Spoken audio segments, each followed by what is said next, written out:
أعوذ بالله من الشيطان الرجيم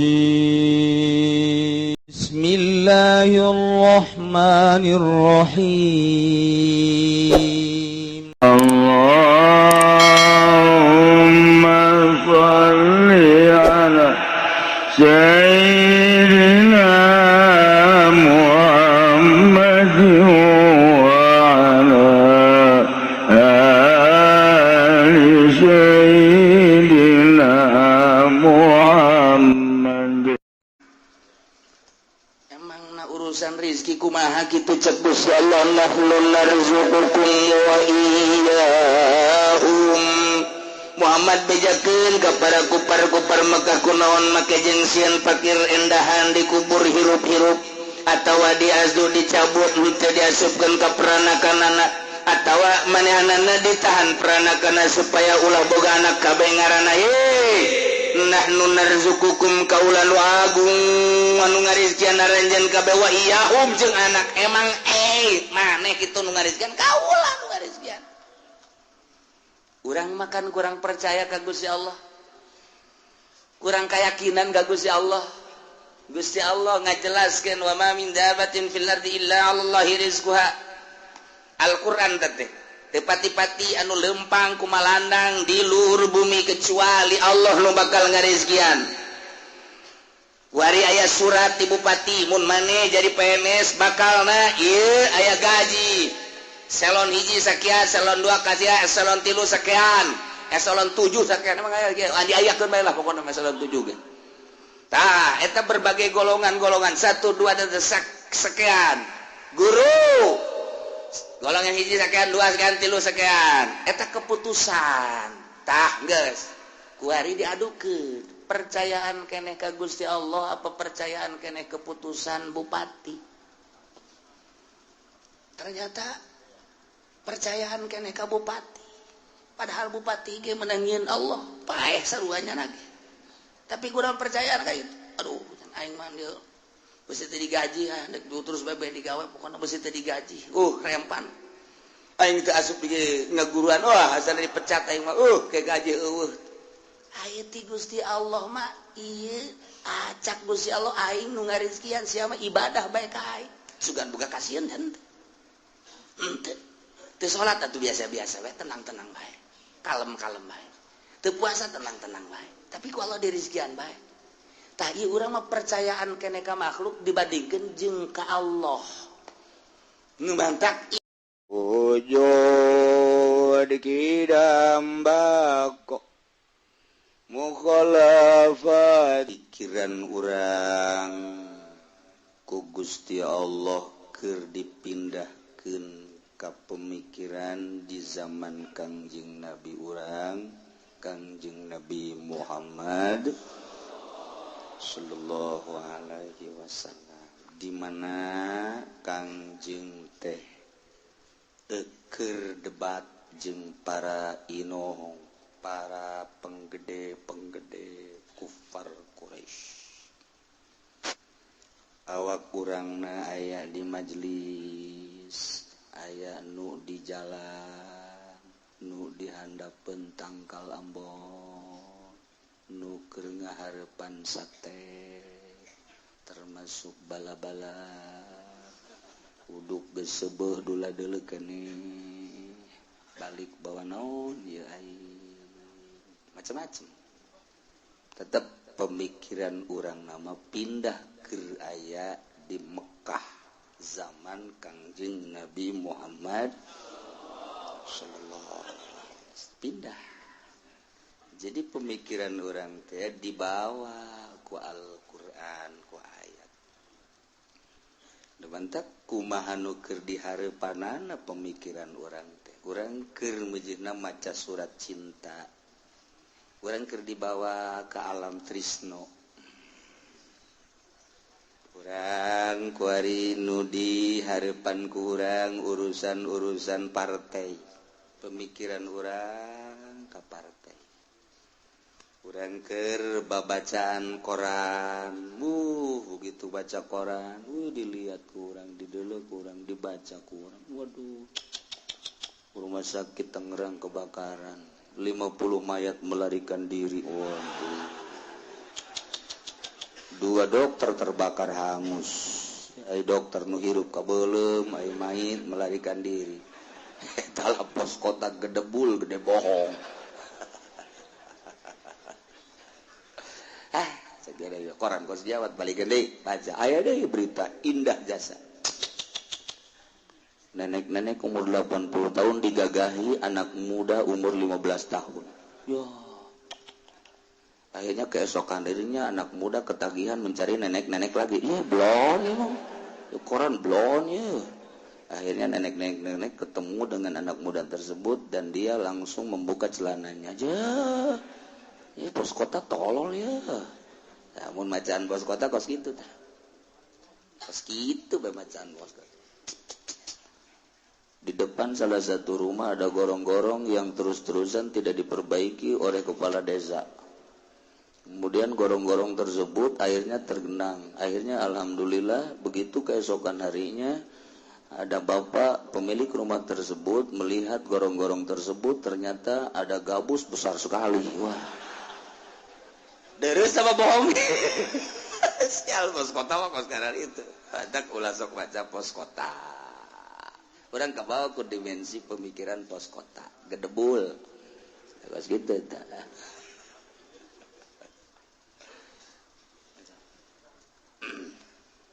Buka lembaran itu. 2 kiai dibutuhkan. Wah hebat ya, masya Allah. Mau diteruskan gue ngomong kiai. Ayo dimensi orang ke pemikiran ke Mekah. Kangjeng Nabi keur adu argumentasi jeung tokoh-tokoh kufar Quraisy nu dipimpin ku Abu Jahal, Abu Lahab jeung sederetan anu berkepentingan di ketuhanan Uzza, Lata, Manat, tidak mau kehilangan sesuatu, sumbangan-sumbangan dan berbagai kemanfaatan anu kunyana geus dirasakeun puturunan tikaruhuna, sehingga dipertahankeunlah pangeran nyana. Kangjeng Nabi lah memberantas pangeran mah anu alladzi khalaqas samawati wal ard wa ja'ala zulumati wan nur. Iji masih kene nyana ngaluarkeun statement kekuatan nyana, ternyata nyana boga rasa lain rasa pemikiran anu bohong. Cak nyana ontas saibah bahiroh ieu mah haram jang masyarakat menang jang penggedetna. Berbagai keputusan manehanana ieu haram ieu halal ieu menang ieu henteu jijienan bari disandarkeun ka Gusti Allah. Kangjeng titah ngaberantas, tanyakeun coba Muhammad 2 ku anjeun penta kekuatanana. Nomor kahiji kekuatan secara ilmiah hujah namuana nyana ngakukeun bahwa eta teh keputusan ti aing. Irahanya na yaona jai itu pernah mereka manehanana. Wayana sakitu tanyakeun kul Muhammad hal indakum min ilmin. Apakah boga kanyaho kitu ieu haram ieu halal beunang cenah ieu mah haram ieu mah eta teh disandarkeun ka aing. Tanyakeun coba kanyahona jai itu pernah nyaho kanyana. Patuh rijaulana sok kitu kaluarkeun coba. Mana dalilna coba. Ternyata teu boga dalil. In tattabi'una illa dhanna wa in antum illa takhrusun. Deui kanyaho teu boga kanyaho hanya sekedar sangkaannya na hiji. Nomor kedua ngan sakadar bohong jeung gedebul. Bejakeun Muhammad gol. Aing boga kekuatan hujah walillahil hujjatul baligh. Hujah anu sempurna, anu jelas. Di antara kejelasan anak Al-Qur'anul Karim nu dibawa ku anjeun Muhammad anjeun teh sebagai hujjatul baligh langsung diutus ku kaula kaulah ieu sebagai rasul eta nu pertama. Nu kadua Muhammad tanyakeun eta ka kufar-kufar Quraisy lamun nyana deuk haram-haramkeun hewan-hewan anu ku aing teu pernah dibere hukum haramna tapi nyana beberanianan bawa eta teh cak aing tanyakeun mana kitu saksina hayo Kangjeng Nabi nang tangan wahai penggede-penggede Mekah wahai tokoh-tokoh Quraisy lamun memang ieu dipertahankeun hukum teh cek Gusti Allah kaula minta dalil kahiji adalah ilmu temenge anjeun teh coba dalil kadua saksina mana bahwa anjeun teh ngaharamkeun hewan-hewan nu tadi diharamkeun teh ieu cek Gusti Allah coba saksina mana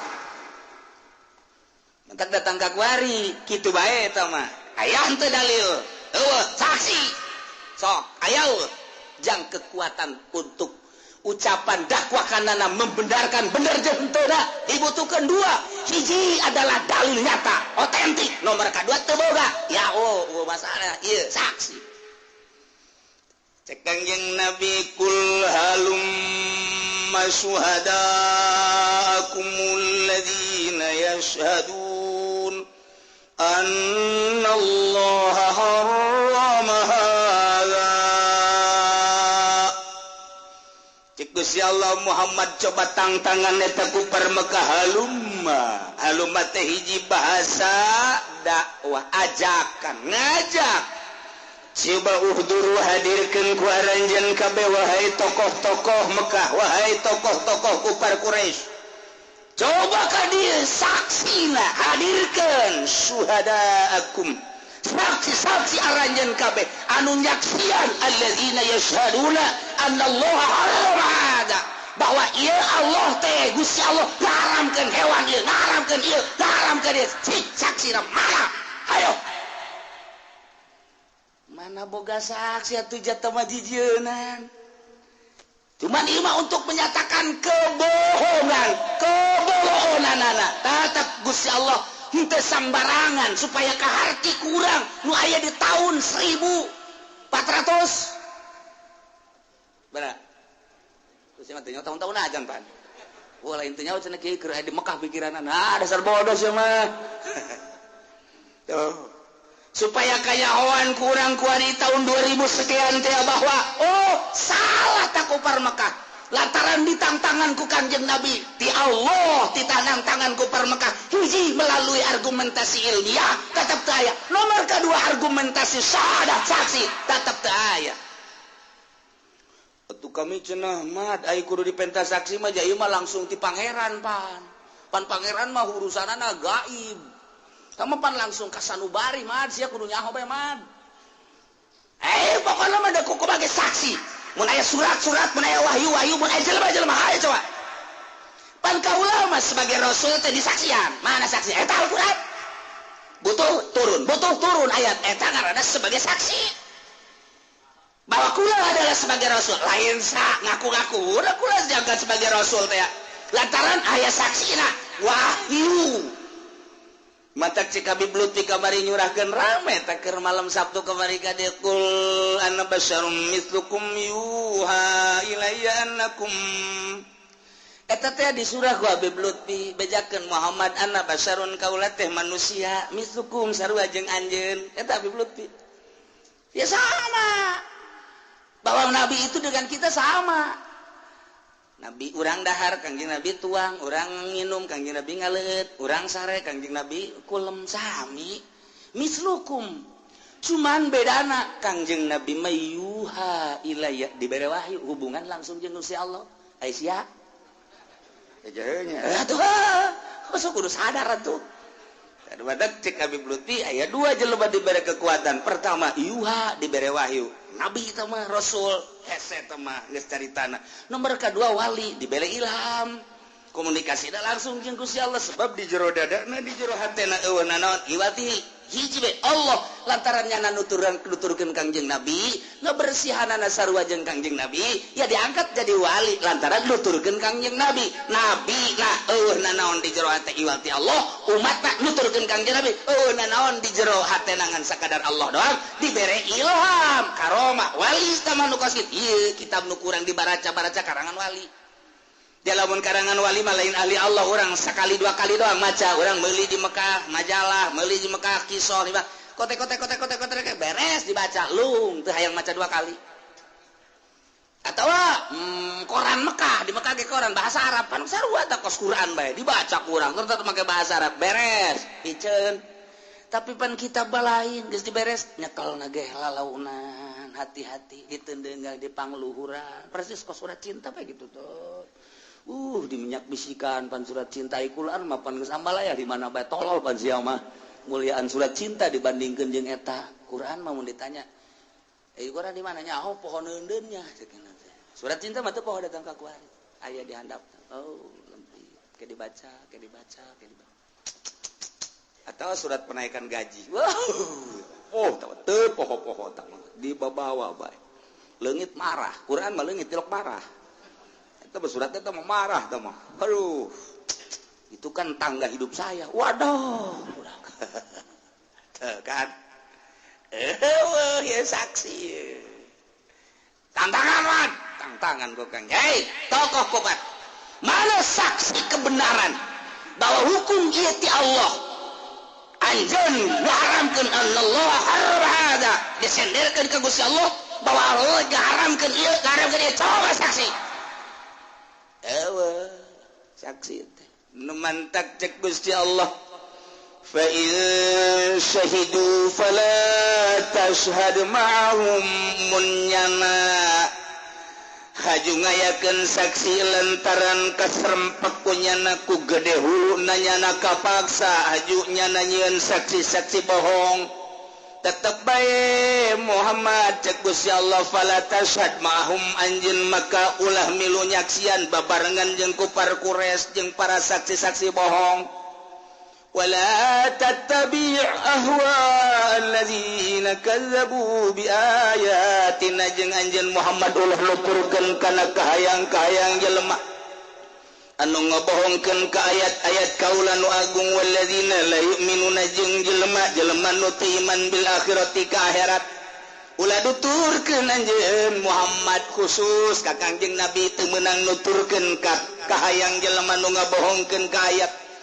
jeung ka jelema nu teu iman ka akhirat ulah dituturkeun baik secara perorangan milih figur sing hade maupun secara nasional urang teh ulah sambarangan nuturkeun kana kahayang jelema anu ngabohongkeun ka ayat urang jeung ulah sambarangan nuturkeun ka jelema anu teu iman ka akhirat bentuk negara urang teh ieu adalah bentuk negara anu alladzina kazzabu bi ayatina bentuk negara urang teh jelema-jelemana anu ngadirikeunana alladzina la yu'minuna bil akhirat lantaran bentuk negara urang teh bentuk demokrasi menang ti Walanda nu kuari dilanjutkeun ku Yahudi berarti urang aya perintah tina ayat ieu hei manusia santero Indonesia sing hade wala tattabi ulah nuturkeun anjeun ahwa alladzina kadzabu kana kahayang-kahayang pemimpin-pemimpin anu ngabohongkeun di ayatina ka ayat urang negara urang pemimpinna make Al-Qur'an henteu ulah dituturkeun atuh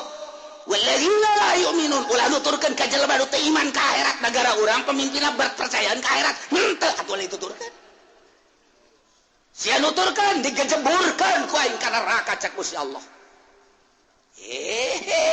batak ayat ieu ge cukup atuh jang menjawab situasi dan kondisi kuat Kiai naon sia tanya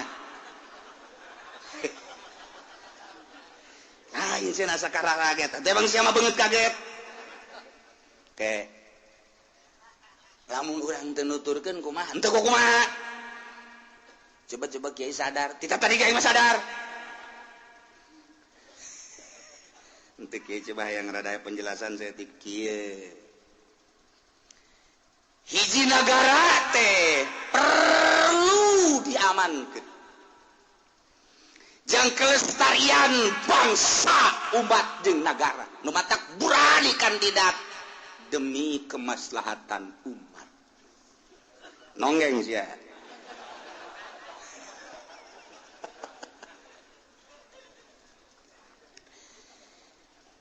di atas ibu pertiwi Indonesia teh makhluk hirup loba anu perlu diurus keamanan 2 keamanan 1 keamanan agama nomor 2 keamanan negara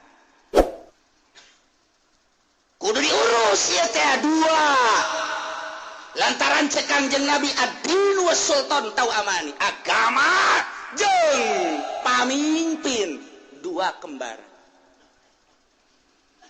lahir ke alam dunia bareng kembar borosot nyawas ya kembar tahu aman 2 kembaran kudu diurus 2 anak ngomong urang bae lamun urang ngomongkeun secara omongan siasat akal-akalan ya nih politik ieu nu ngajina pan urang ketos aki-aki urang putat urang bojong Omo cikupa mah geus teu nyaho kaler kidul nu kadeuleuna kunya nama anting gede tukang jagong bae geus pokona.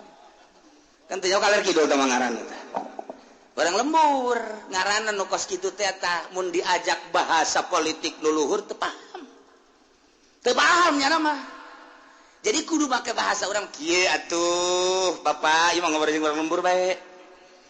Kudu diurusan ya agama teh ketika aya nu maling kudu aya penjagana hifzul mal wajib urang kudu ngajaga harta geus ana wajib ngajaga harta berarti kudu dikondisikeun nagara teh ketika aya jelema ngarusak harta seseorang berarti kan wajib kudu diadili iyalah di negara dibutuhkan untuk melangsungkan hukum syara hifzul mal berarti kudu aya nu ngondisikeun iyalah negara ketika urang titah ngaraksa turunan hifzul nasal urang teh cek Imam Syafi'i kudu ngajaga turunan berarti kudu make pertikahan secara syar'i atuh nu rukunna aya 4 hiji panganten lalaki 2 panganten awewe 3 adalah walina 4 2 saksi 2 berarti saksina etalah siap ditikahkeun kakaraga etalah untuk hifzun nasal ngaranna menjaga turunan sok dibacakeun teh ku naib angel mana geus beurang candahar mana macakeun kos tutu panganten geus didangdanan masih diomong-omong keneh bae naib oplok geus teu kudu atuh jadi dangdanan geus panganten lalaki geus saksi tinggal nunjuk bae saha ta kiai saha ta ustad geus teu kudu angel-angel panjana mah beres indit depan kami mah angel keneh candahar panti isuk atuh kiai mah bedahar ti heula nah sing nasehatan aing deui aing keur nganasehatan sia langel-langel geus beres tanda tangan beres lah jam makosidna mah duit-duit keneh atuh cacak abah mah geus bae atuh makosid da bae atuh kos ngabangun imah asal geus dikentengan anggeus imah mah sebab datang ka makosid naon makosidna mun panas teu kapanasan mun hujan teu kahujanan nu mantep ngabangun mah ulah wae dipleser kentengan anggeus eusian ku sia beres bener gitu bah tuh bari seuri tapi nya hehe bisa abah tapi diharti kan gue urang atuh geus datang ka makosid narana ieu geus sarua geus datang ka makosid duit-duit keneh makosid ulah penang panjang atuh foto geus aya lapor geus nya sok emeng-emeng ini foto ende ya ngomong kos itu segala buku bapana geng saya di dieu anak aing gini gitu-gitu segala lan apa eta kos itu uang patna ini fotonya takut salah mun di pudoli mau jadi naib nah kadek jadi sia kadek singging ku aing sia kok wani gaji pudoli atuh pan nya mah teu asup depok teu asup praktis ka ditu dijingjing ge nu nyarekan pan ieu eta bade carekan aya kepala embung aing berarti kiai sieun sih artina nu rapih bae atuh situasi yes ieu hifdzun nasal nah ketika aya jelema teu ngajaga turunan keluar ti aturan syara zina ayalah pengurus ini anak nyelonong belum dikawinin udah kawin duluan brengsek ini anak lapor orang lamun negara rapi berarti ia kan ditangkap adil-adil sesuai dengan aturan syara Al-Qur'anul kan rapi ngeunaheun kan urang harta aya nu ngurus ketika aya nu ngarusak turunan aya nu ngurus ketika aya nu ngarusak hifzul aqli akal kudu dijaga untuk kelangsungan bangsa jeung negara lain sakadar di dunia kelangsungan anak untuk akhirat nyahan Gusti Allah melalui Rasul Kangjeng Nabi supaya selamat di dunia wal akhirah akal jaga ketika jelema ngarusak akal melalui ganja melalui ekstasi melalui duolid melalui magadon melalui obat-obat dan lain sebagainya minuman-minuman berarti ia perusak akal tangkep lapor kurang lapor tangkep negara geus aya aturan kan ya ketika korupsi eta ge cenah diseret kiai tong segala atut segala wan nu kanyawan doang nu teu kanyawan ku teu sia ambahaya di negara nu teu kanyawan lobaan kana teu kanyawan nu kanyawan mah nya nu teu kanyawan anak ku sia emang nu bareke dasi eta lain tangkepeun ada eta aya jang kelangsungan anak aya sabaraha teh kiai pan geus keur ieu dibacakeun urusan syara ketika urang ngabahas tentang nikah aya sabaraha hifz menurut mazhab Syafi'i aya sabaraha hifz menurut Imam Maliki aya sabaraha hifz menurut Imam Hambali aya sabaraha hifz teh raraksana-raraksana di negara anu kudu dikondisikeun melalui mazhab kitu Hanafi atuh tinggal kumaha make mazhab bae deuk sabaraha ge teh majang kelangsungan negara bangsa jeung negara maka cek Kanjeng Nabi adinu sultan tau amani kembaran dua kudu dikondisikeun alhamdulillah di Indonesia ketika haji dikondisikeun jaya kos kieuan zakat fitrah dikondisikeun jaya kos kieuan salat nafsi teh tabakos kitu jilbab nafsi dan lain sebagainya urusan agama terpisahlah jeung negara gitulah di demokrasi padahal mah teu misah lamun urang bentuk negara sesuai jeung Al-Qur'an atau aku jalur ngalaksanakeun Al-Qur'an teh negara nu matak ad-dinu usul agama adalah pondasi famalla usalahu mahdumun lamun teu aya pondasian roboh di Indonesia geus teu make pondasi roboh iyalah cek Kangjeng Nabi wasultanu harisun pemerintah adalah sebagai penjaga famalla harisalah mun penjaga faboiun acak-acakan negara bisa dicokotan ku negara batu urang lamun nyaritakeun hadis Kangjeng Nabi bae di bidang politik haju kabaca bae jahe nya atuh berarti kudu kiai kudu aya negara jang ngajaga atuh kudu berarti atuh agama ditegakkeun di negara atuh kudu jasa negara nu ngajaga pulau geus sabaraha pulau kuari anu dijualan ka luar negeri aset negara anu dijualan geus sabaraha teu kudu dicaritakeun dia sia leuwih nyaho panonton TV unggal peuting aset negara nu dijualan di zaman Soeharto datang ke zaman Megawati geus sabaraha ulah dipohokeun teh aset negara harus begitulah pemimpin menjual aset negara apan sultan teh harisun pemerintah teh penjaga ieu deuk dicokot gua ini milik bangsa Indonesia aset ieu deuk dicokot ini milik bangsa Indonesia aset ieu deuk dicokot ini kita sama-sama salah tante teh masih apa eta mah tuh sabaraha anu dieu pan sultan teh harisun tuh evaluasi kurang zaman Bung Karno zaman Soeharto zaman Habibie zaman Megawati zaman Gus Dur zaman SBY nyaan ngajagaan bangsa jeung nagarana apa henteu terserah jawabanana di ente kabehan atuh wajib urang ngadirikeun agama di negara wajib atuh wajib sebagai haris penjaga ngadirikeun pemerintah atuh wajib berarti aturan rame-rame ngadirikan pemerintah wajib geus ngadirikan pemerintah jang kalangsungan agama lantaran eta mah kembaran agama jeung negara yakni politik kembaran tahu amani dua anak kudu diurus kurang percaya urang ka DPR nu bakal dipilih kurang bakal ngurusan negara jeung agama ente nu ngajawab tatangga aya anu naik tilok salat acan percaya henteu bakal ngurusan negara jeung agama eta nu bakal jadi toser legislatif teh bakal jadi toser jeung eksekutif camat melaksanakan hasil instruksi bupati melaksanakan karena otonomi daerah ya hasil toser daripada legislatif naik ka luhur di luhur teh hasil daripada orang atas MPR memutuskan laksanakanlah ku negara inilah kepala negara anu bisa bener-bener ngurusan agama jeung negara aya pilih sirana sirat si mas seuri lain mikir heran aing mah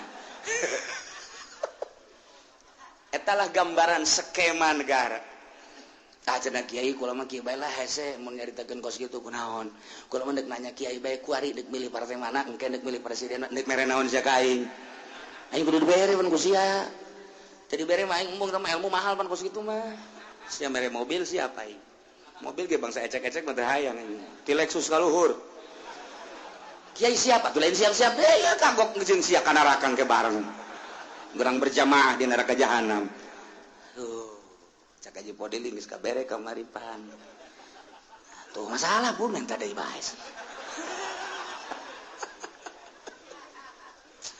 aduh gambaran ala kadar agama jeung negara teu bisa terpisah menurut Al-Qur'anul kuari bacana kiai hanya jelas atuh kikituan mah can jelas negara urang atuh make agama apa henteu pan bisa henteu pan lain make Quran make aturan orang bule aja tuh kumaha atuh wallahu alam bisawab ulah kitu atuh kiai aing mah kitu bae panjang urang mun nyaritakeun da mentak dibahaslah bagaimana dan bagaimana nah ieu sebuah negara lain jang lelecehan untuk kelanjutan kadituna deuleu di dalam negeri pertahananna aya polisi deuleu luar negeri untuk pertahananna aya ABRI angkatan laut angkatan darat dan lain sebagainya geus komplit di sebuah negara henteu meunang lalawora urang anu cicing di jerona supaya tenang ketika aya polisi oh iyalah nu sok ngajagaan urang sasalaman urang ka polisi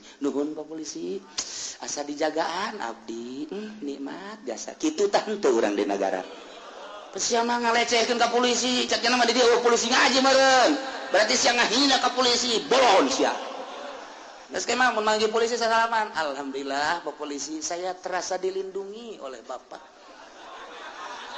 tuh kaheula atuh heula aing can geus ngomong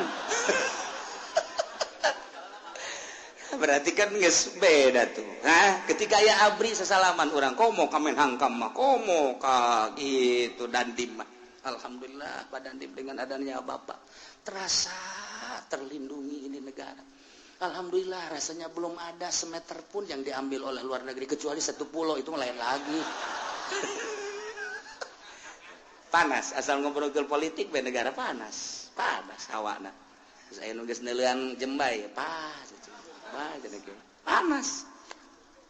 urang lamun teu ngaji syara tiis ngaji deui ilmu tasawuf leuwih tiis deui ketika urang nyaritakeun syariat anu kudu dilaksanakeun di negara panas luar biasa kudu teh kiai terjun kudu lamun teu terjun cilaka ieu negara teh ulah dipake lalawora ulah dipake lelecehan kumaha lamun Amerika nyokot kumaha lamun Australia nyokot atawa nyerang nyala ka urang ieu kudu aya pertahanan anu intensif dalam negeri luar negeri dan lain sebagainya kedutaan anak utusan-utusan negara anu siap aya hubungan bilateral antara negara urang jeung negara lain dijeun ku urang kedutaan untuk kelestarian bangsa jeung negara tidak saling mengusik tidak saling menyerobot harus ada hubungan yang rapi antara negara kita dengan negara lain. Nyianlah kedutaan. mantep jasa Kiai urang kudu terjun ke heula tuh lain abdi geus ti heula asup Golkar Kiai ya nuhun bae atuh abdi geus ti heula asup PDI nuhun abdi geus ti heula boga kandidat ieu nuhun bae mudah-mudahan bae atuh kulubana Kiai Ustad Habib terjun di kandidat mudah-mudahan negara jadi berubah sakali deui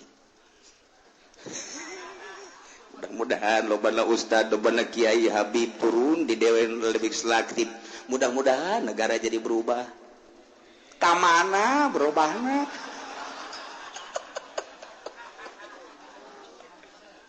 tuh jadi lamun dibahas ku Kiai melalui kitab kurang bentah teh mentak Gus Dur selalu menindik politik make kitab ulah-ulah Gus Dur kula bagi anu teu sekolah lah SDG hampir teu tamat nyaritakeun kurang politik kaharti jasa mantak sok aya nanaonan nagaranya make politikos kijal menuturkeun kitab ku ngeunaheun jasa aya teh pikiran kitu kula tapi jangan nang karuhun moal pati-pati karuhun meureun kitu tapi pan karuhun teh baheula teh aya filter mal make mui urang make demokrasi bae jan negara urang mah saling kitu naon ngaranna mengenal tata dinapan kerajaan gitu kurang demokrasi kan ngan untuk keputusan anak iya melalui mui engke dihadapna ya organisasi lain geus engke bahsul masail bikinlah ka mui sodorkeunlah ke pemerintah jadikan sesuai jeung aturan agama oh iya baik muina zina eta nu kanyahoan bae nu teu kanyahoan loba geus kieu ulah sok kikituan aing mah deuk kikituan bae kituan baik sebab loba jasa nu teu kanyahoan nu kapanggih di hotel Jakarta langsung mere duit nu kapanggih di Jambi nu kapanggih di Pandeglang nu kapanggih di Kalimantan nu kapanggih di tim jala mundek balalener mah mui meeting teu kudu di Cipanas teu kudu di Karangbolong jaboga kantor sorangan aya deukeut masjid matak naon jan udek diurusan negara jang kemaslahatan umat atuh matak naon tiba di Cipanas sakelas mui kudu di Karangbolong kudu di Cipanas aya naon maksud cenah kieu teh mah jang supaya pencerahan otak ulah ngomong sesuaikeun sia ku aing encan Pemda ayo ndek naraon tuh ieulah agama ad-dinu an-nasihat din adalah sebagai nasihat pondasina geus rapuh makdum negara urang ieu rubuh sultana jair wa do'iun tersia-sia angel cenah kiai geurana tuh kiai kudu apa henteu atuh kaluar sia ngauduk geus naon geus ada duit henteu sia ka aing mobil teu mere bere atuh aing geus atuh cek aja pudel ulah kadinya deui puyang aing ye aduh panas urang nyaritakeun negara mah panas wajib urang milih jang kelestarian bangsa jeung negara ketika negara bakal melaksanakan aturan-aturan sesuai jeung aturan Kangjeng Nabi urang Kangjeng Nabi Muhammad sallallahu alaihi wasallam ketika ta'akur kumaha wala tattabi' ahwa'al ladzina kazzabu bi ayatina wal ladzina la yu'minuna bil akhirah wa hum bi rabbihim ya'dilun Muhammad anjeun ulah rek nuturkeun kahayang-kahayang penggede-penggede negara anu kazzabu ngabohongkeun di ayatina ka ayat-ayat kaula nu agung teu percayaan ka Al-Qur'an bahwa Al-Qur'an teh wahyu tanda teu percayana teu dilaksanakeun di negara teh make aturan-aturan Al-Qur'an endahan lain make aturan Al-Qur'an anjeun ulah tuturuti nurutan anu kos kadaritu walladzina la yu'minuna jeung anjeun ulah nuturkeun jelema-jelema nu teu iman bil akhirati nagara-nagara panggedena teh teu nuturkeun kana akhirat, teu percaya kana akhirat, teu iman. Jalamun nyana iman ka akhirat matangtu nyana bakal iman kanu ngayakeun akhirat. Lamun nyana iman kanu ngayakeun akhirat tangtu bakal diteangan aturan-aturan pi akhirateun. Tah lamun henteu anjeun ulah zak nuturkeun lantaran nyana mah wa hum bi rabbihim ya'dilun.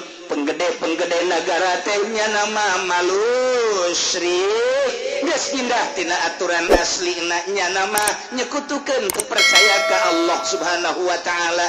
Na'udzubillah min aju kumaha tuh ke siapa geus dibejakeun ge kumaha kan otak saya diteu di mana sih bolon-bolon teh ieu mah hayang langsung ngadeng ai tadi sih keneh asan can kaharti ini tatu sia can kaharti keneh bae henteu cenah kieu hayang ngajegur disugut kiai sia mah tolol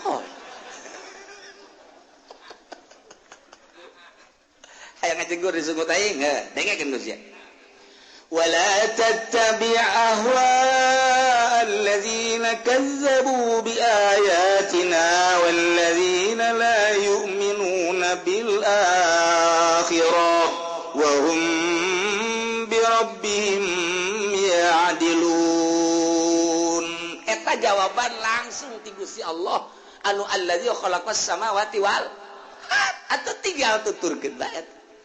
Wahai para kiai ora sok sawenang-wenang ente asup ka hiji partai nuturkeun penggede-penggede anu nyana kadzabu bi ayatina ngabohongkeun ka ayat penggede di urang teh henteu make Al-Qur'anul Karim ulah rek dituturkeun nu mantak ulah aneh asal aya kiai sup ka Golkar wassalam santrina barali aju masyarakat na rembung padahal mah udeng-udeng na gede sajajah na gede mahi 4 anu sajadah na masjid na ge bagus majelisna bagus tapi kok aneh henteu dituturkeun bongannyana nuturkeun jelema nu ngabohongkeun ka Allah ngabohongkeun ka ayat sedengkeun masyarakat mah hayang nuturkeun teh nuturkeun ayat ai nyanana geus kaluar tina ayat ilu melibatkan diri di praktis moal bisa dituturkeun endahan hawa nafsu ngaraji ka mana sia da ka mana ngaraji aing teh kadeula ku sia kiai pan aing ge boga majelis taklim teh kadeula ku sia tolol sia liwat ka imah aing ngaji di aing da kaji naon fikih tafsir hadis atuh ge aing ge ieu teh pabrik ilmu mau pabrik produksi berarti edan ngaralut ngaji teu pararugu moal bisa dikitu-kitu naon sebabna ruhani urang teh fitrah suci hayang ngahiji jeung nu suci deui ketika diacak-acak kuno kitu cakroh urang kitu bisa ngajawab kunaon si aing ngaji ka si eta teu bisa ngajawab diri sorangan teu bisa ngajawab padahal masih eta nya kasep nya pinter kiai pohara jasa ini ngodoana ge nya panjang jasa padahal mah nya nama eta tapi urang dibere embung kadinya urang sorangan teu bisa ngajawab sebab ruhani urang ngambeuk ketika liwat ke pasantrennya rohani orang mempetan irung tanya kunaon bau Golkar ieu mah khusus ka kiai aing mah lain kiai mah tolong masalah hoo ka ilmuna aing mah hoo ka ilmuna masyaallah dititipan ilmu na ngadapang di jero pondok pasantren tinggal ngamangpaateun da doang ya Allah ya Rabbi endahan kabita ku 1000 2000 1 juta 2 juta dibere mah tuh masalah saulah kanyahoan cak kudoli mantep tah nu kos kitu mah loba anu teu kanyahoan kan putnya aduh ajeuna cak kaji pendi aing mah lain kiai deui leuwih rosa tah mah kos kitu kiai bege rosa tuh kogonyana kiai mah atuh rada deureus jika narakakeun rada miteu lah sakedeung jaya ilmuwan aya nya mah main bleng-bleng bae aduh emang kiai nyaho kitu nya dibere atuh nyaho nya bebe japan ieu lalagaan ge ayat ieu mah nu mantak kukur dari lalaunkeun kabeneran ayat balik deui eta ayat da pas jasa ya pas perbo ndek ayat ieu aduh masyaallah sabada kangjeng nabi ulah ngadatangan tokoh-tokoh Quraisy titah ditanya ku Kangjeng Nabi pertama melalui ilmiah ternyata ngajengjehe teu bisa jawab. Nomor kedua tina urusan-urusan ngaharam-haramkeun makanan tina hewan-hewan nu ku Gusti Allah teu pernah diinstruksikeun tantangan coba Muhammad tajakeun argumentasina ternyata tetep ngajengjehe teu bisa jawab. Kuari tanya saksina Muhammad perintah saksina lamun benernya nya bahwa eta hukum-hukum nukunya ada disampaikan diakukeun ti aing cek Gusti Allah perintah saksina andaikan aya saksina bohong teteh maneh ulah milu Muhammad lantaran tama hanya sekedar rekayasa wungkul fa in syahidu fala tashhad ma'ahum wa la tattabi' ahwa alladziina kadzdzabu bi ayatina walladzina la yu'minuna bil akhirati wa hum bi rabbihim ya'dilun. Andai kata kasedak kufar-kufar Mekah tadi penta saksi nyana sanggup wayakeun saksi para tashhad ma'ahum anjeun Muhammad ulah milu jeung para saksi kufar wala tattabi' anjeun ulah nuturkeun ahwa alladzina kadzdzabu kana kahayang-kahayang jelema hawa-hawa jelema nu ngabohongkeun bi ayatina walladzina la yu'minuna bil akhirah jeung jelema nu teu iman ka akhirat kafir ulah sok dituturkeun ulah sok nuturkeun kafir wala tardu ankal yahud wala nasara hatta tattabi'a millatahum. Urang kuari secara nasional urang geus teu nuturkeun Al-Qur'anul Karim urang nuturkeun kafir sabenerna aturan-aturan imah tangga negara urang lain make Al-Qur'an lain make hadis tapi make aturan-aturan demokrasi kafir. Sedangkan cak di dieu wala tattabi ahwa alladzina kadzdzabu bi ayatina walladzina la yu'minuna bil nyanggakeun sadaya-daya kos teu percaya ka Quran urang hirup di Indonesia padahal mun dipake Al-Quran mantep biasa tapi urang kan neruskeun karuhun-karuhun urang meureun geus berbagai pertimbangan baheula karuhun urang teh bahwa di Indonesia teh urang pajukeun nagara teh make aturan demokrasi nu penting urang ulah kaluar ti Al-Qur'anul Karim. Jadi di negara demokrasi mah negara jeung agama misah, agama diurus ku pamimpinna masing-masing, negara diurus ku satu pemimpin, make aturan kafir. Geus di jerona Islam aya kiayan, Kristen aya kardinal, aya kitu naon ngaranna pasur dan lain sebagainya. Buddha aya kitu biksu Jepang pamakosi itu mah. Kemudian atuh ayeuna Konghucu aya kitu sindut lah pokona mah. Eta araya kabeh pamimpin-pamimpin. Jadi urusan agama dipimpin ku masing-masing kepalana. Negara dipimpin ku hiji pamimpin, nu pamimpin eta teh di luar aturan Islam. Kitulah di dalam demokrasi. Kos urang kos kieu. Jadi teu make Al-Qur'an. Aya Al-Qur'an mah ngahiji. Aturan negara jeung agama ngahiji, kitabna hiji-hiji keneh Al-Qur'an. Di negara demokrasi mah ketika urang nyaritakeun negara make kahuk. Tuh sia mah aju nganyalkeun ka aing kahuk. Lamun urang diceritakeun agama, tergantung agamana. Urang itu Islam, buka Al-Qur'an, buka Bukhari. Kristen buka Injil, itu Buddha buka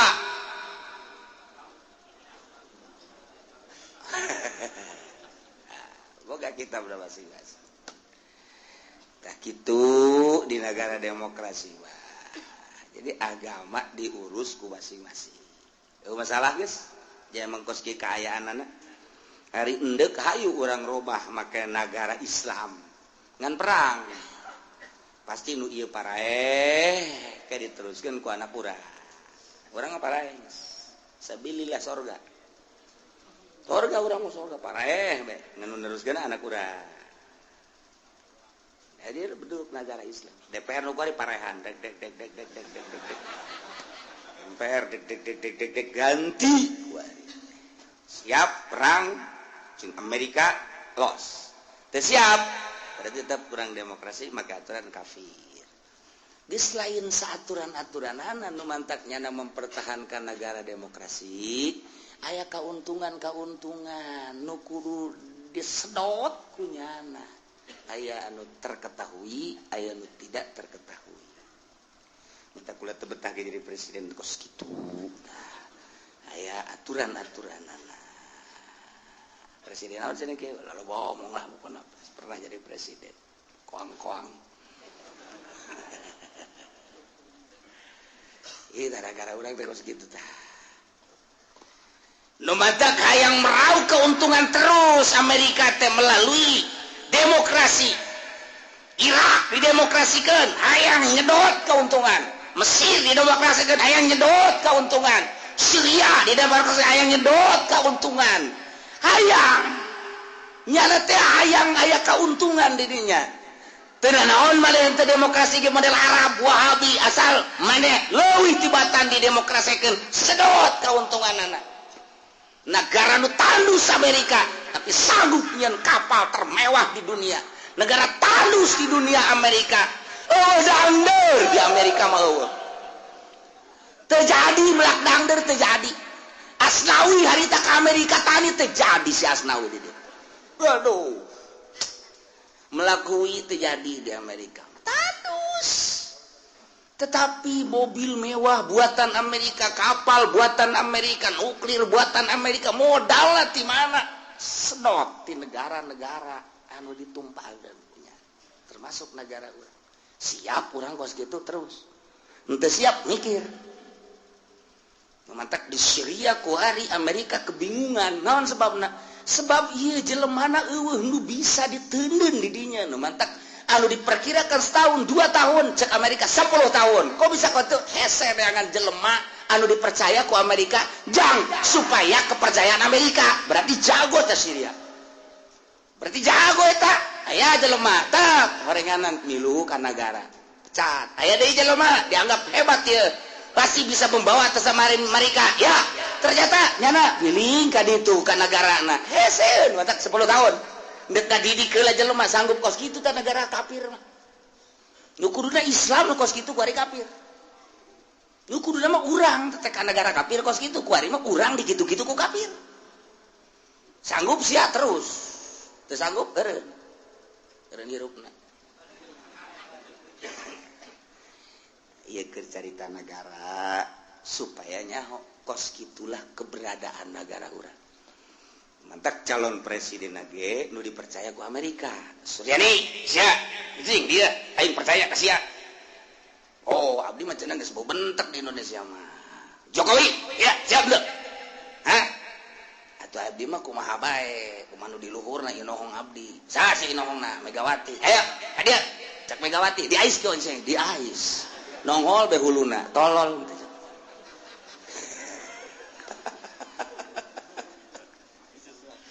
Aduh. Terlepas di kos gitu terus baik diolah saha. Sedangkan teknis-teknisna masya Allah. Orang menyeritakan negara muringkak bulu panas, tungtungna ngalamun. Nu encan kawin bakal nambung kawin. Nyeritakan negara mah gitu. Nu geus kawin bakal hayang kawin deui. Capek mantap mahasiswa dari sundut demo mahasiswa demo sebab naon keur menggebu hatina ingin ada perubahan berarti di negara. Kamari jeung undang-undang rancangan anak waduh kapan awas ya ayo awas kos kitu di negara demokrasi mantap nu nyahoeun mah maning di kerajaan deui mantep. Urang lepas di Amerika, urang jadi kerajaan-kerajaan kayak gitu, kerajaan Banten, Cikande, Serang, Cikupa, Pasar Kemis. Wah, engke bakal loba raja-raja engke. Haji Pendi jadi raja. Ngan moal di perangan ku sasage Haji Pendi mah moal. Emang kunaon moal kebel ge paeh ieu. Kada paeh wajar bae gitu. Teu di perangan teh mah. Jago isa ge geus kajembut-jembut gitu.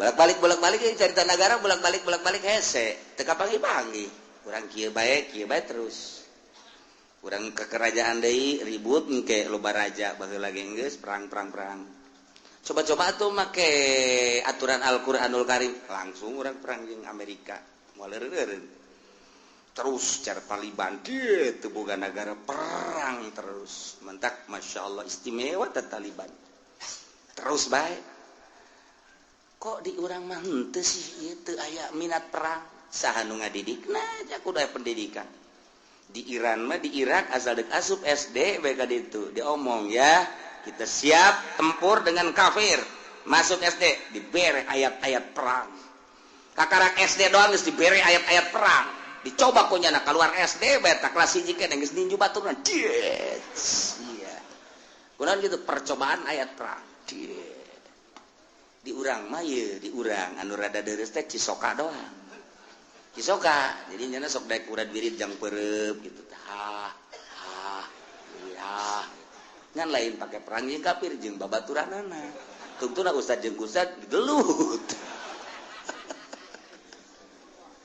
aya keur carita negara nu mantak Mesir teh eureun babda mah encan aya jelema kepercayaan Amerika aju di dituna embung deui percaya ke Amerika teger jadi lo orang ceritakan Mesir perang we teger Irak emang geus aya jelema Amerika di Irak encana aya cek urang Irak sajengkal ku aing kudu dipikeun ka Amerika heula aya mah aya bae orang Amerika awas lengah bacok sia ku aing ieu emang kumaha gitu ye batak tala leger sebab boga sejarah kan cenah macaan sejarah tiba heula negara urang teh negara terkuat negara urang teh sempet jadi adidaya baheula cekira negara urang teh negara tertua di dunia masa harus kalah oleh Amerika tidak bisa nyana dididik ngan berita nu ka urangna bae disaleweng-salewengkeun sebab nu boga sumber beritana kan Yahudi aja urang maca nangan seukur pos kota doang eta teh tadi gorong-gorong di depan desa Kutabumi macet maca anu kos kitu teh bodoh bos ya ieu cerita negara teh kos kitu bari lalagaan supaya ngerti dek naon ieu maksudna aya pemilihan umum dek naon ieu pemilihan presiden dek ngalangsungkeun nu kos kumaha ieu mestinya urang teh sebagai warga negara Indonesia yang aing boga pemimpin dek dibawa ka mana ieu negara aing nya sia dek mimpin aing je lamun sia dek mimpin aing gelut heula sia jeung aing kudu da kos kitu hitung-tungna beban urang jeung calon presiden gelut beblon teh maksudna lain kitu nyaan sia dek mawa aing ieu teh negara lain sia nu kami kabehan menang rebut di Belanda bageula menang bapak kolot kurang taruhanna nyawa sia kuari tinggal geunahna doang nek dibaka mana ya negara aing aset beak ku sia ye Soekarno mealian sia ngajualan ayo deuk kumaha deuh ayo aja itu ge lain turunan Soekarno tetep ngajual nu itu ngajual ieu presiden nu kieu deuk jujualan deui apa naon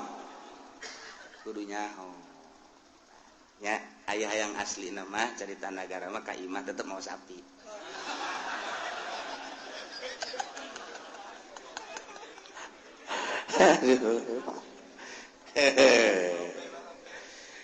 Kos gitulah cerita kan dek dikawanakeun di negara pertahankan demokrasi aturan demokrasi nu baheulana kos kumaha kieu apa lain tanyakeun coba ka Depak tanyakeun ka MUI peran MUI di Indonesia sebagai naon sebab naon di Mesir mah aya Al Azhar lamun di Iran mah aya itu ayatullah Khomeini ayatullah etala anu nentukeun maju mundurna negara ayatullah di Irak eta adalah aya mufti maju mundurna tergantung mufti termasuk Mesir Al Azhar main maju mundurna negara adalah Al Azhar di Indonesia maju mundurna negara MUI baheula teh beneran teu MUI main teu di negara kuat diperbandingkeun atuh nu mantak Al Azhar main terus kuari lain letik-letik peran di dunia Al Azhar teh lantaran keputusan maju mundurna negara terletak di pundak Al Azhar pemerintah teh ngangsongkeun bagaimana musyawarah dikaji ya siap tidak usah Iran ayatullah Irak mufti Indonesia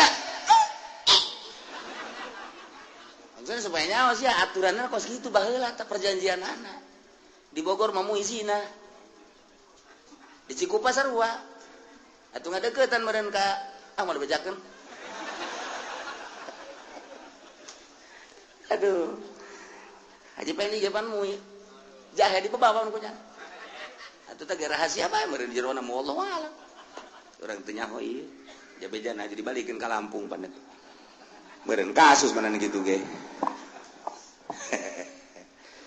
lalaunan tah carita negara lalaunan tapi eta dasarna kos gitu supaya nyaho heula deuk saha nu ngadidik negara urang ai henteu nyaho mah ulah nyaritakeun rukun wudu bae babar rukun wudu mah genap nomor kahiji hulu nomor kadua suku kan ngacak itu biasa Ki Golkar mah ngacak kabeh itu make tartib guys lah jadi acak-acak rukun salat sabaraha cenah kiai kumaha hayangna sia lain kitu tuh sing puguh heuh mah kumaha hayangna stok diroba di aing tuh sing puguh lah henteu aing mah kumaha hayangna sia merena leutik 13 merena rada gede 18 merena pohara 24 kumaha merena sia ka aing ayo deuk hayang sabaraha sia jadi ondok kos gitu heran aing mah rukun wudu bisa, rukun sholat bisa, tasawuf make manehanana urusan negara pan urang cicing di negara. Masa teu peduli atuh urang teh cicing di negara, dideuleu ku urang.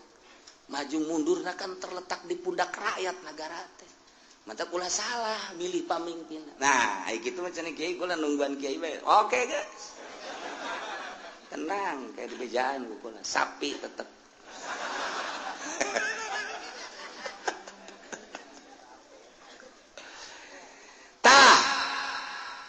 Kanjeng Nabi teh minta kepada inuh pemimpin kufar saksi andai kata ya ulang ilu aja Muhammad lantaran nyana ngabohongkeun ka ayat teu percaya kana akhirat ulah milu jeung du kana itu maneh bae itu bae ulah hiji Masya Allah Al-Quran tegas kuarikul Muhammad bejakeun ku anjeun ta'alau teh maksudna ngagerokeun ngan ngagerokeunana nu ngagerokeun di luhur nu digerokeunna di handap eta ta'alau heuy yo ka dieu yo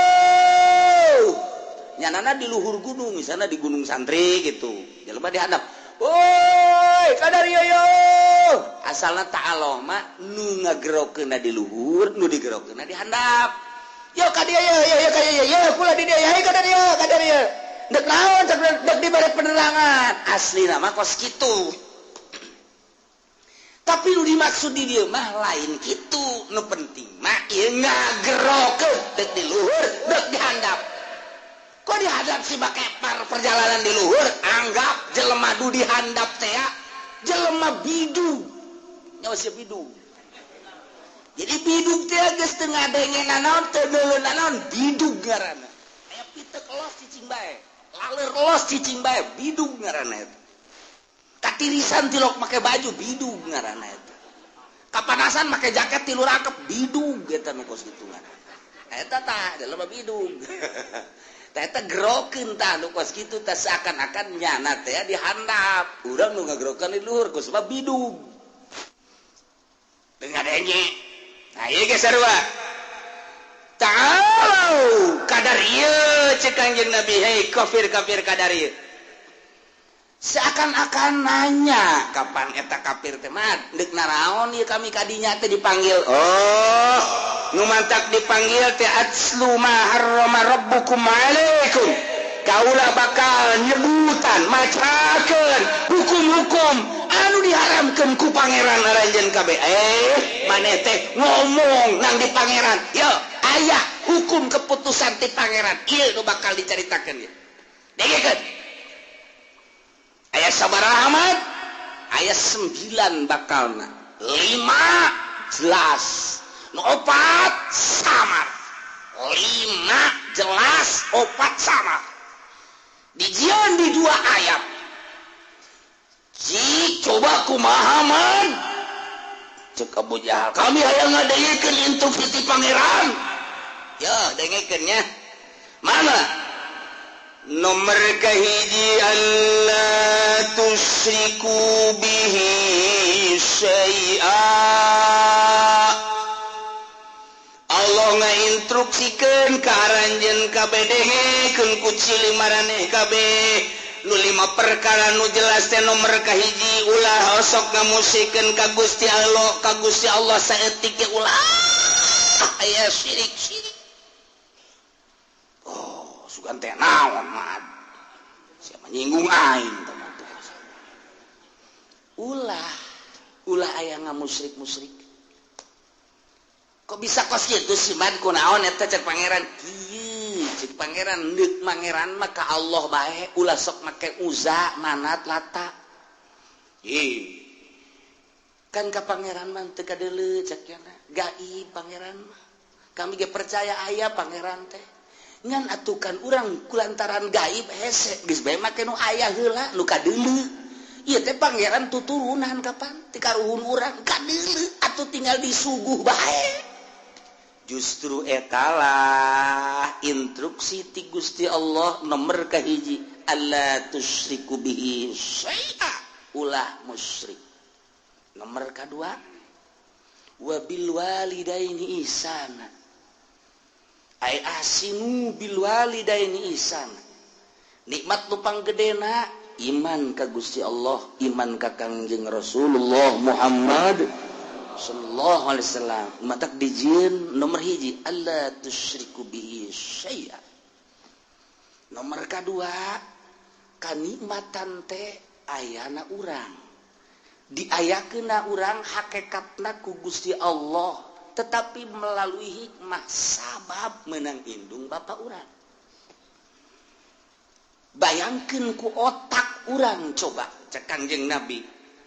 Urang ti eueuh aya menang hikmah bapak urang totoker tengah peuting nandean indung paparahuannya beres di kelebu sorry sia gimana nu ti kelebu tah beres ngandung apan eta mah mawa maneh 8 bulan galibna bayangkeun kota naik kana puyeng naik kana ceuli tarorek naik kana irung naik kana bibir teu ngeunah dahar teu ngeunah nginum nu mantak nyana raba-raba mana nu ngeunah cak nyana neuleuh buah ngora cak nyana pasti ngeunah neuleuh cau ngora pasti cak nyana ngeunah neuleuh jambu ngora pasti ceknya nangeunah neuleuh tai ngora pasti ngeunah mangsa nu ngora-ngora lah eta kan diicip-icip kunaon eta aya manehan kan di jero terus 3 bulan 4 bulan rada deres mulai rada ngeunah deui dahar deka mama dage make diperhitungkan mualah lantaran ieu keur hamil ieu keur ngandung pan eta di jero beuteung keneh geus deudeuh indung teh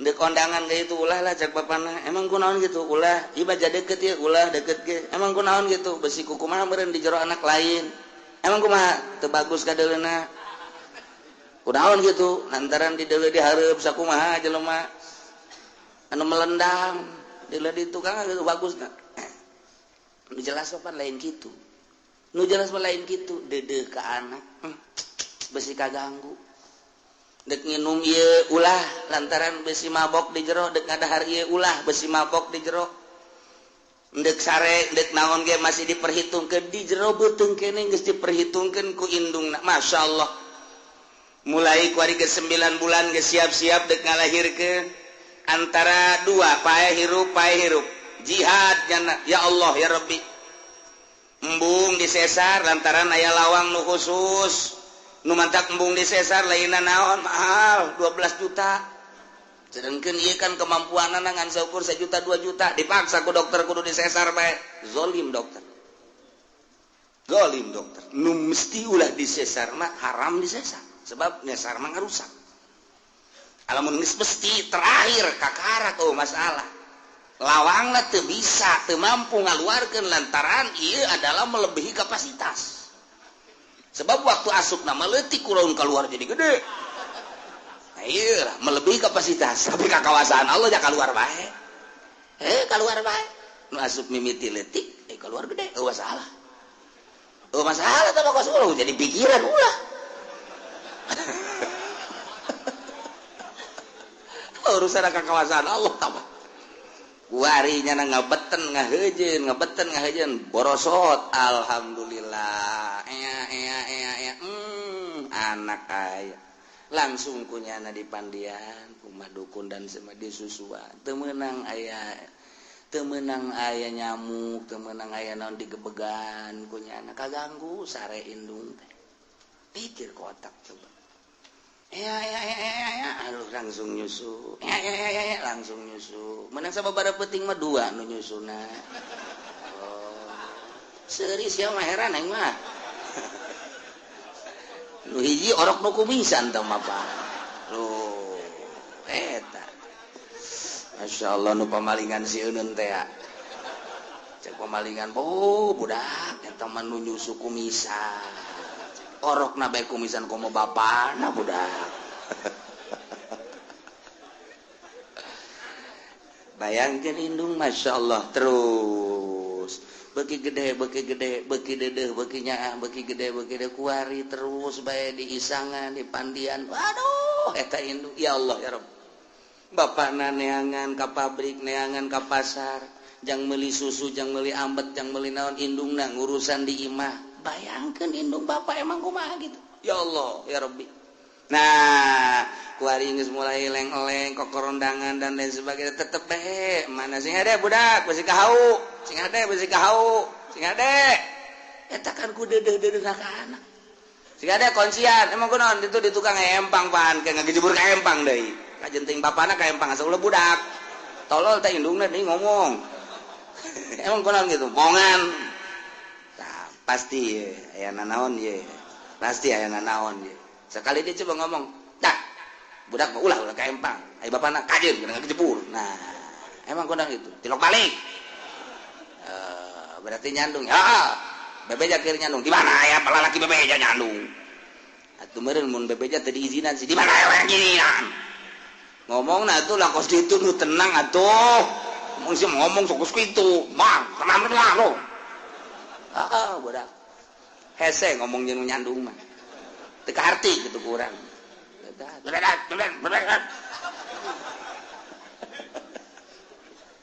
aduh lamun hayang nyaho jati diri urang nyandung coba ge hayang nyaho jati diri urang nu aslina nyandung beres nyandung mulai guys tuh deuleu setan datang nyaho aslina urang setan berarti padahal eta kiai tetap ku pamajikan di setan-setan tuh setan datang tuh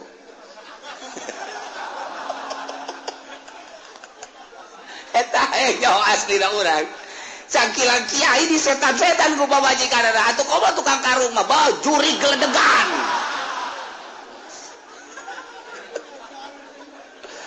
Aduh, geus teu kuat baru jandung geus. Di setan-setan di juri-juri kurang asli na urang kanyahoan ku ari. Oh, berarti aing setan.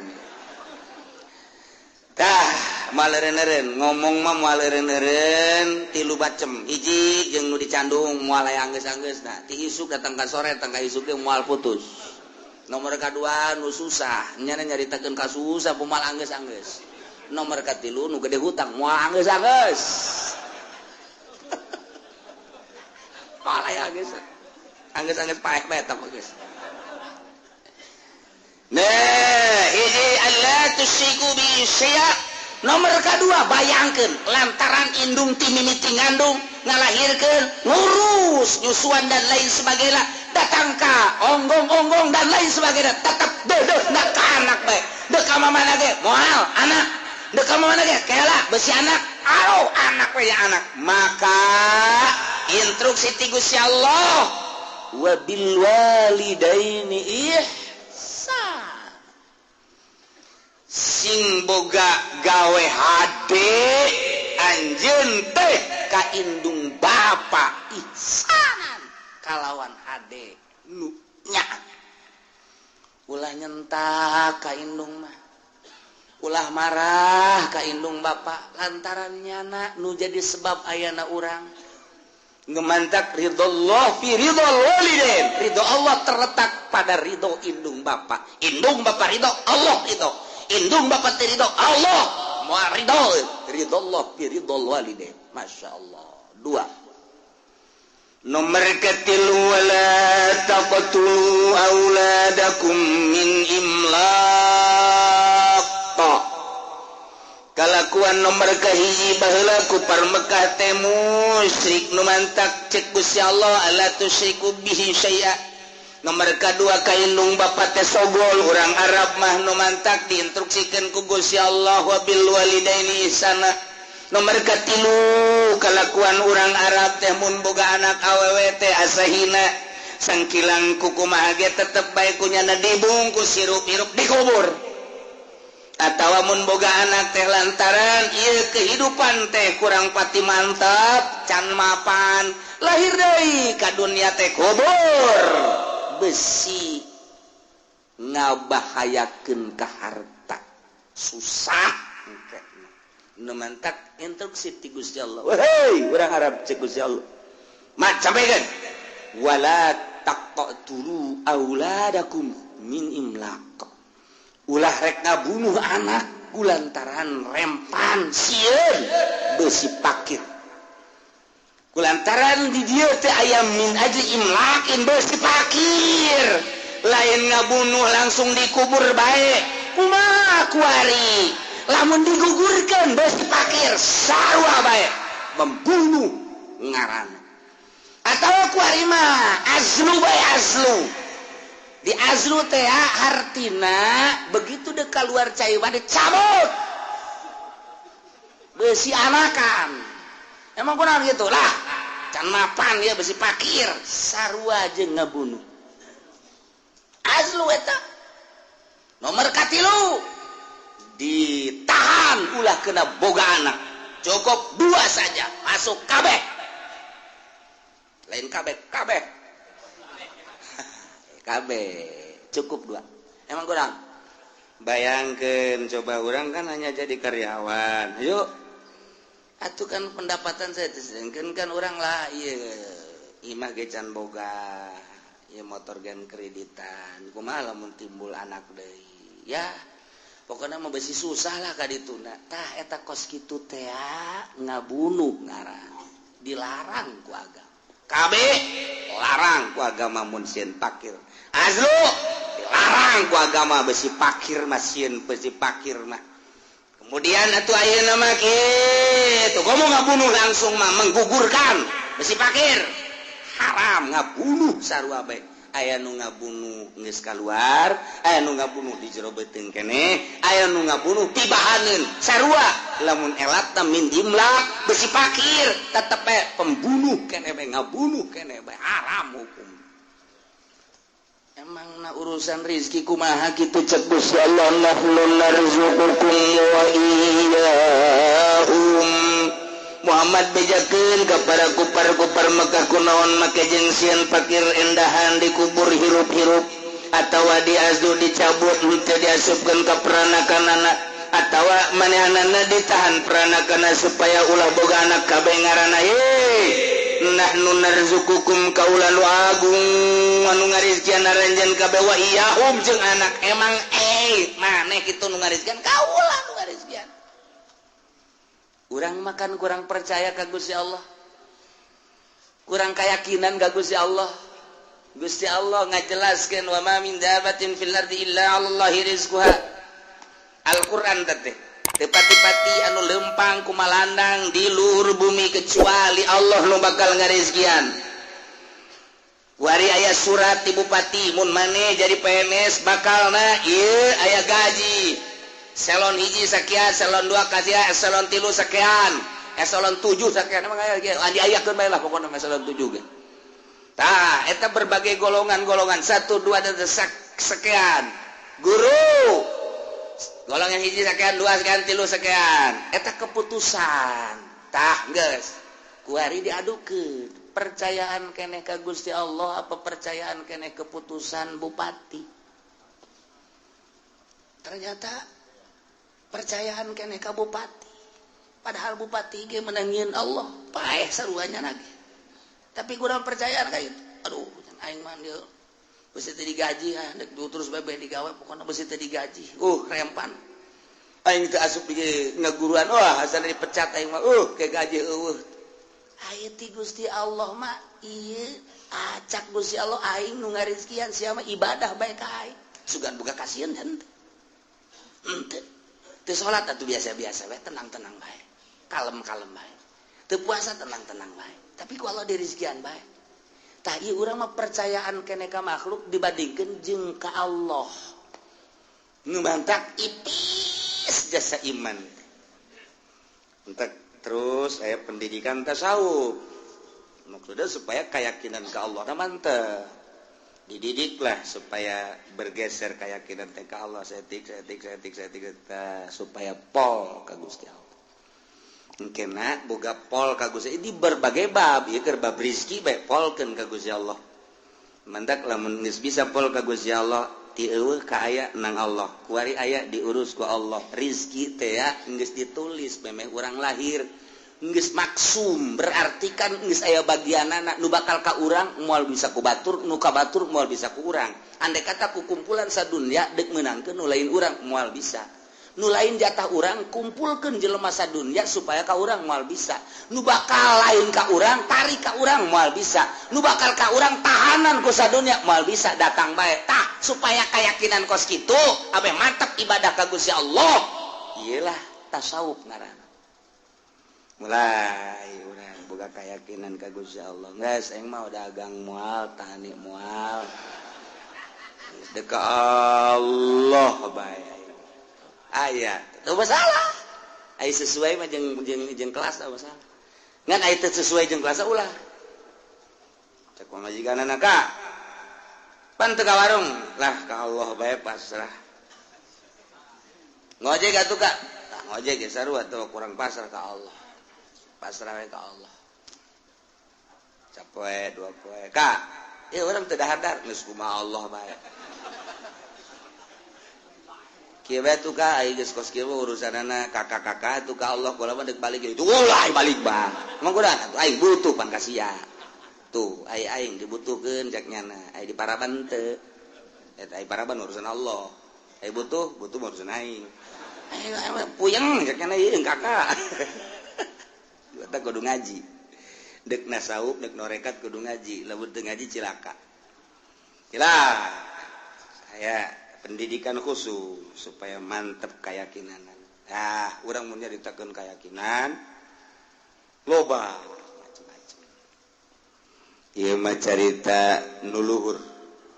Abu Yazid al-Bistami lepas Kutubul Auliya ngan memehna nyana zuhud.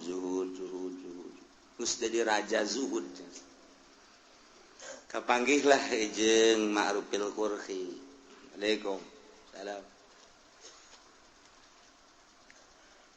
Maneh datang ke mana ka zuhudan maneh cek marupil qurhi.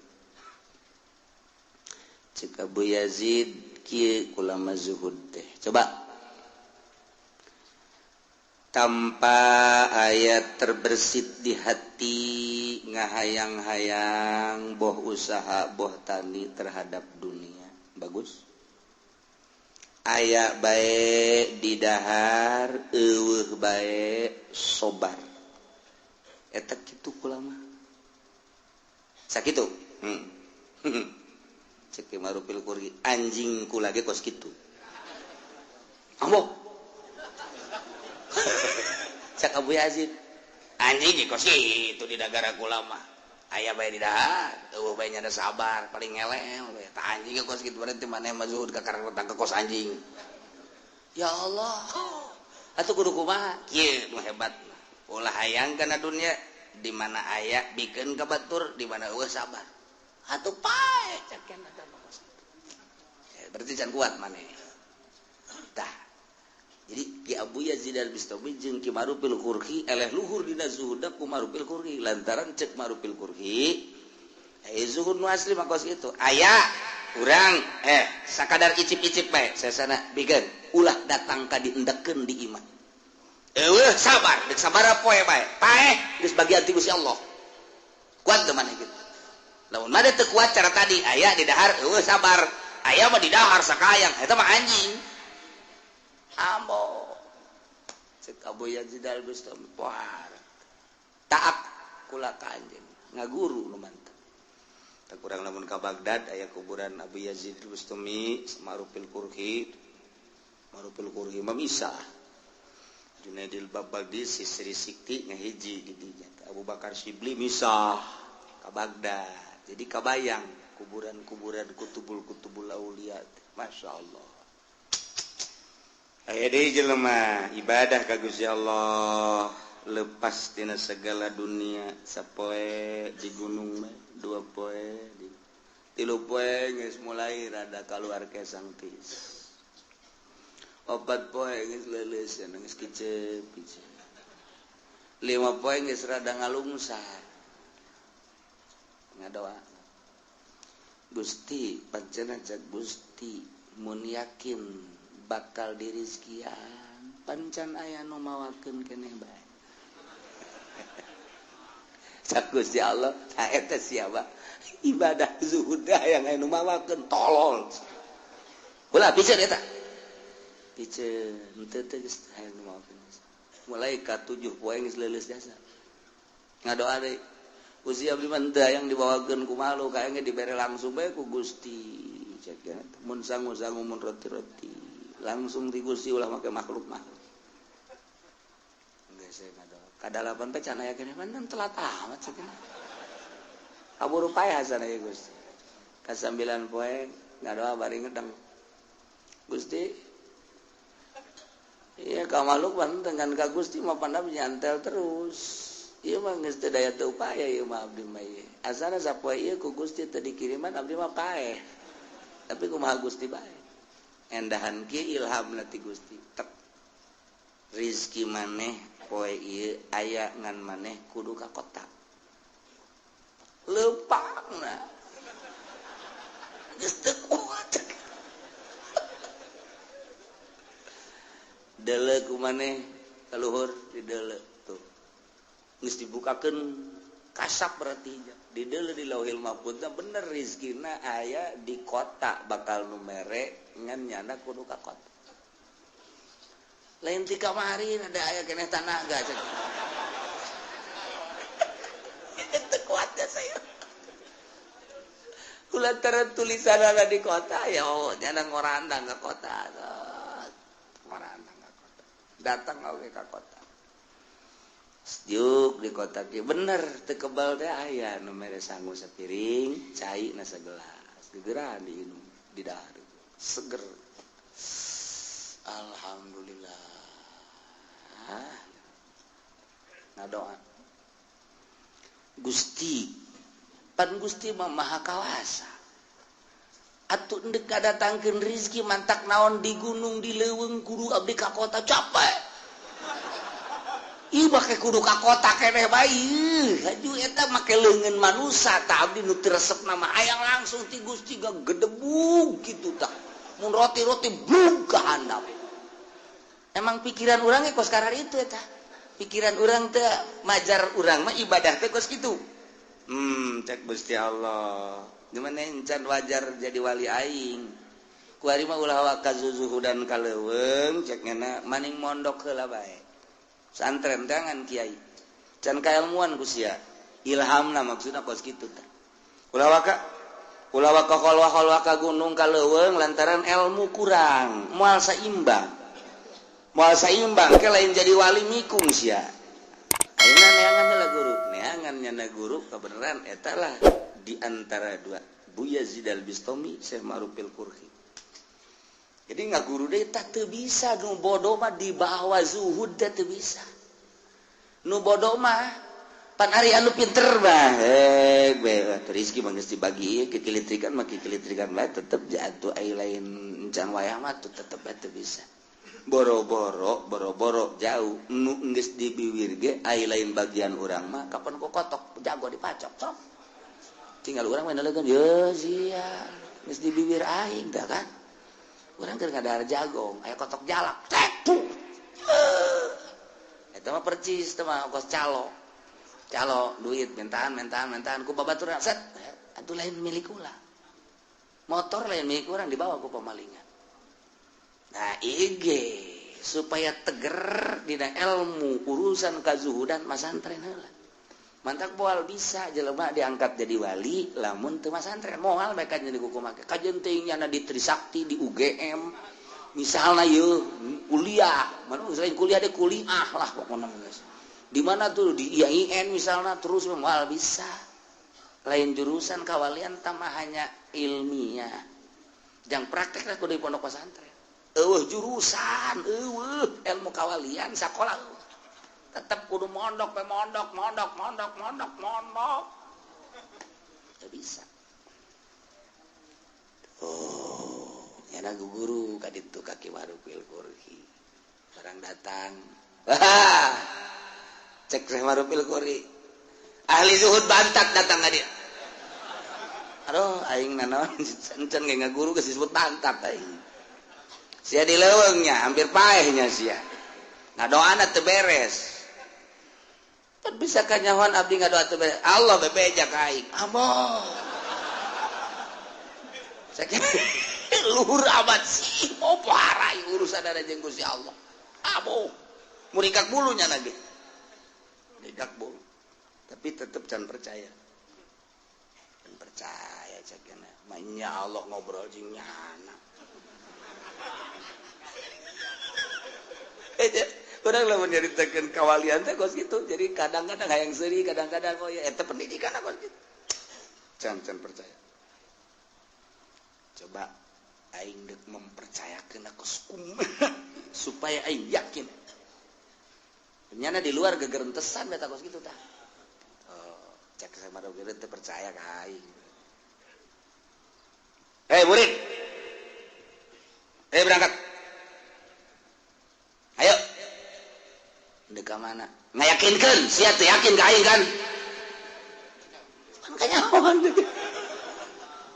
wah beuki sieun wae ayo dek mana ayo tuturkeun sok loba omong ulah mata tanya ayo aing boga babaturan datang ka ieu mah babaturan wow sono biasa adu tangkep dah atuh kadatangan ku Ki Ma'rufil Qurhi pohar jasa cari terus dibagiakeun cai kopi dan lain sebagainya ke ulah ka mana dahar akhirnya bener sate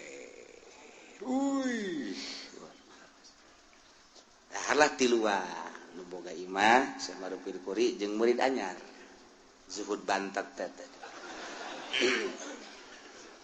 dah cek Syekh Ma'rufil Qurhi dah ka muridna kan lamun canda izin ti guru mah dah begitu Syekh Ma'rufil Qurhi ngadahar sate hiji ngahanem lagi didelekeun kuduaan pan teu di daharnya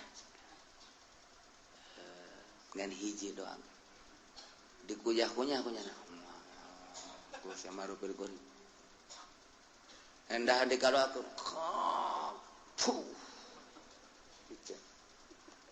ke sekolah pada pamit bae sok dahar-dahar belum pamit atuh geus pamit tinggal nu duaan urang cenah ieu ngadahar sakilo bana itu teu ngadahar urang ngadahar dilojokeun ieu pan teu beres sih berarti sate teu beres ya kajian kuku bahagia ieu sebab Syekh Marufil Kurhimah lamun beres mah sok dahar bae coba urang tes datanglah ke tukang sate Assalamualaikum waalaikumsalam ieu sate kan geus dibayar gak masalah sakian teh mbena nang ti mana menang meuli nu bener ya bener dang meuli nu bener ya urang mah lain lalagan urusan mayar 2 kali 3 kali masangan dek dicek ieu embe naon nu sabenerna pan bisa marah gitu kula kadatangan guru kula Syekh Marufil Qori kemudian dahar haju eta satena kunyana diicip-icipna ngajadi balangkeun teu mungkin lamun ieu teu bermasalah masyaallah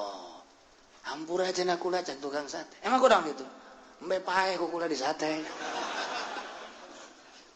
cak anu bantat juhud teh nyahoan kitu cenah tah guru urang embe pae teh embe nu teu dipencit di sate ku kanyahoan pan urang mah eta mun lamun urang bae terus bae teh urang kadahar bangke kan tuh atuh pati ya bangsa beungeut-beungeut ku sare teh nyaho pan atuh teh jaraos urang biasa bae dek bangke teh dek naon pokona mah 15 tusuk aduh atuh mamang teh kunaon kitu ka tukang sate teh hampura geus pokona mah jadi kula yang gede untung aya embe pae anyar kanyawan lah geus di sate bae guguran datang ka Syekh Marufil Assalamualaikum waalaikumsalam dek nyaritakeun embe pae nya pan geus cakudi bae tah cak muridna teh cak muridna mama geus kula yakin ka mama yakin jasa geus kula bakal ngaguru jasa dek ngaguru lantaran geus yakin jasa ngan ieu bae eta nu ngabejaan sa Allah maksudna nu ngabejaan Allah teh kumaha aya atuh aing mah ngobrol terus jeung Allah oyang cenah ieu kos gitulah kutubul aulia lumantar geus hese jaritakeun ada nyana ngakomunikasi terus bae jeung Allah menginum sangat tadi dibejaan ku Allah bedahar dibejaan ku Allah antara halal jeung haram menang ti mana dan lain sebagainya tementak sok aya ngaweleng wedek dahar ge ge beusi di lembur urang anu ngaweleng kieu tah bawa ka grogol eta edan anyar eta ayo sekelumit nyaritakeun tentang wali Allah pohara jas nu bodoh masa dek dijadikeun wali bodoh mantap mun hayang urang diangkat boga derajat tetep kudu basantren teu bisa tuh basantren cenah masantren modern teu bisa masantren modern lain ulah teu sekedar ilmiah jangan ramekeun negara urusan politik da jurusan-jurusanana urusan agama ngan endek ngajurus ka derajat mah salapi teu bisa di modern lain ulah modern teh ngan sebatas beung naon bedana jeung SMA jeung asad dan bedana sarua tah mah ngan beda ngaran dong sanawiyah eta doang beda da sagit sarua jang derajat mah tetep we nyantren ieu beusi sing hade di lembur-lembur urang aya anu nurun-nurunkeun ilmu-ilmu kawalian tanya masantrenna di mana heula sabaraha taun masantrenna sebab moal diangkat jadi wali lamun teu pinter moal anti jasa hiji alla tusyriku bihi syai'a dua wa bil walidaini ihsana tilu wala taqtulu auladakum min imlaq yakinkan nahnu narzuqukum wa iyyakum papat wala taqrabul fawahisha ulah sok gadeukeutan bangsa fawahis kabair zina deukeut bae ulah komo zina nginayahan kana cacak-cacak deukeut ulah teu komo zinahna kitu keneh pemabokan kitu keneh perjudian mazhar minha wa ma baton tegasna nu lahir nu ebreh wa ma baton jeung nu samar ari karena Allah mah pasti besin pan aya nu kieu ye jelema teh aya nu kieu aya anu wani nonton orkes teater lamun eueuh sasaha lamun aya sasaha mampu aya nu kos kitu aya nu wani aya saha eueuh saha wani bae waduh eta mah geus mempersiapkeun diri ka neraka eta mah jelas ieu mah di deuleuh nya kae anu eueuh teh nya anu eueuh teh oh aya maleng mah emang kunaon loba nu wau ih lamun aing nadi ditu mah di Pandeglang tuh nu aing daek nonton orkes aya di dieu mah mung pan aing dipiki di ustad-ustad ku batur ih ieu ustad aing teh kiai mah aku kudu nonton orkes tapi lamun di Pandeglang aing nyumbang lagu guys pokona mah ya Allah ta eta teh kos kitu neraka keneh sebab nyana berarti ninggalkeun maksiatna lain lillah karena manusia. Tuh gitu kan nonton TV teh di loba jelema embung mungus kieu bae haram giliran di kamar kieu bae sorang what tendang sorangan bae di kamar belum teh kiai tolol tah jadi ai mazharo mah bener bisa dijaga wa ma batonna nu henteu itu di loba jelema mah mun ka HP ge haram eueuh jelema bae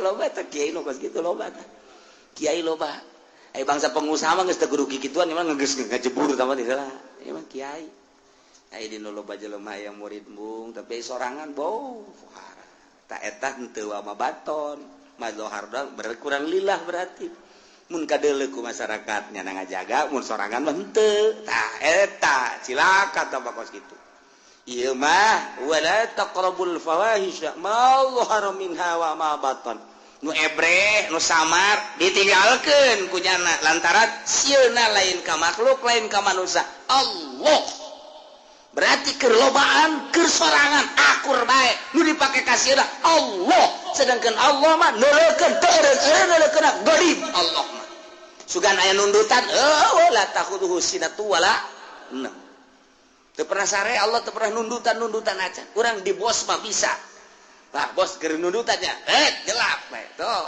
guru keur deuleukeun nya ayo ngarokok bae ngaji los tah masalah teu kadeuleuh cek cenah teh eta mah lain ka Allah kan kos kitu mah ka guru ka bos nah eta mah teu ikhlas kalima wala taqtulun nafsallati harramallahu illa bil haqq ulah rek da bunuh maneh kawak-kawakan sebab baheula di Arab mah teu meunang salah saeutik cekel bunuh kumaha kahayangnya na bae ngaganggu ka nyana bolong nyawa teh murah baheula mantak instruksi ti Gusti Allah aturan ti Gusti Allah ye nu liba nu jelas terakhir wala taqtulun nafsa ulah rek bunuh awak-awakan allati harramallah nu ku Allah diharamkeun illa bilah kecuali hak mangga model kumaha ngabunuh deui qoat ngaranna atawa murtad nyana kafir ba'dal iman murtad bunuh mun di negara Islam kuari nu murtad bunuh mana deui rajmil muhson tak iya ya kudu diranjam jelema zina sabada muhson zina ba'dal muhson ieu ge puluh sarua bae masyaallah nyana nikah biasa halal kemudian sanggeusna merasakan nikmat ngarasakeun kitu ngaranna jima hasil halal kuari zina jeung nu sejen ta eta teh wajib dirajam paehan eta mah hak masalah tah menukos kitu nya na inu limadzalikum wasaqum bihi la'allakum taqilun zalikum tayyinu lima tadi nunggus diceritakeun wasakum eta Allah marentah ka aranjeun kabeh la'allakum taqilun supaya aranjeun kabeh berpikir awas nu lima ieu alla tusiku bihi syai'a nomor kedua wabil walidaini ihsana nomor katilu wala taqtulu auladakum min imlaq nomor kaopat wala taqrabul fawahisha ma dhahara minha wa ma batan nomor kalima wala taqtulun nafsal lati harramallahu illa bil haqq Nah iyalah nu kudu diperhatikan bener-bener lantaran iya nukir kumalandang di Mekah saat eta nu dilaksanakan ku kaum kufar. La'allakum taqilun, coba berpikir. Nu 5 jelas, nu 4 ieu mah nu make perjalanan khofi mana wala taqrabu malal yatim wallahu a'lam.